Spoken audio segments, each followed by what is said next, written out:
وقف وقف شوي يا ابني.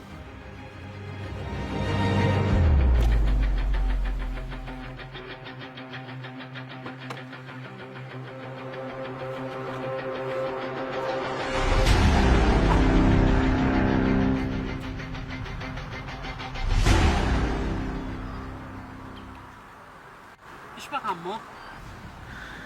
عمو من شوي جا واحد ساهم عندي واعطاني 5 مزورة. ورجيني هلا شوف عمو. لا عمو ما فيها شيء، هي ما هي مزورة، بس هي قديمة شوي. خلص راح اخذها انا واعطيك وحدة بدالها جديدة.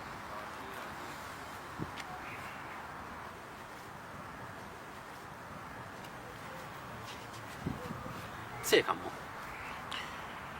بس عمو هي ما هي مثلها، هذيك 5 ليرات هي 100 ليرة. ايش فرقت؟ كله نفس الشيء. عمو هدول الاغراض كلهم شط حقهم، انا بشتريهم منك.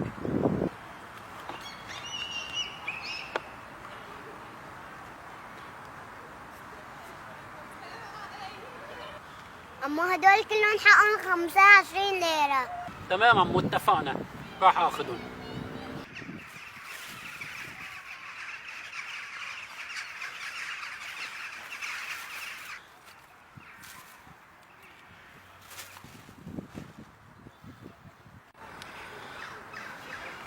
تفضل عمو. لحظة عمو ارجع لك الباقي. لا ترجع شيء. هدول حقهم 100 ليرة، انت ما عرفت تحسبهم.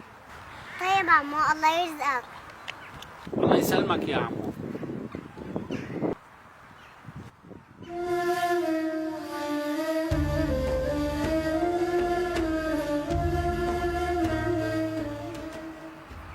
عمو ليش مالك لابس جواب؟ ليش بوطك مشقوق؟ والله يا عمو ما عندي غيره.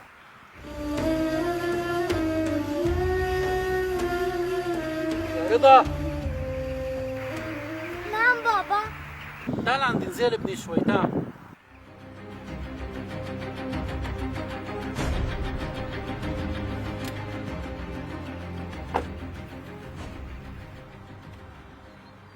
نعم بابا.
تمام هيك عمو؟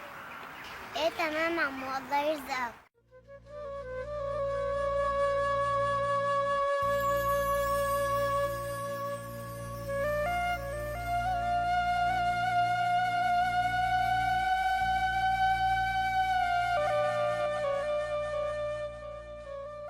عمو وقف شوي.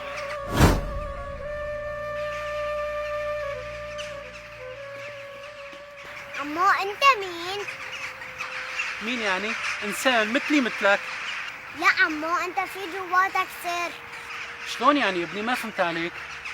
في بقلبك خوف من الله، في بقلبك حنية، في بقلبك إيمان. عمو بتعرف الله شو عم يكفيني انت؟ فرحت قلبي من جوا، يا عمري ما فرحت هيك فرحة ولبست بوط جديد. عمو بس بدي منك طلب صغير. تفضل عمو. أنا شفتك لما حطيت لي هدول مصاري بجيب جاكيت، وأنا ما رح أقول لك ما بدي إياهم وما باخذ شي من حدا، بس هلا هدول مو صاروا إلي وأنت عطيتني إياهم؟ إيه طبعا عمو. بدي أأمن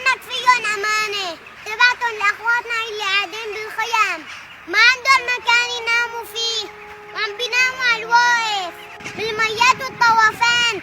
هدول صاروا أمانة برقبتك، تفضل خدهم.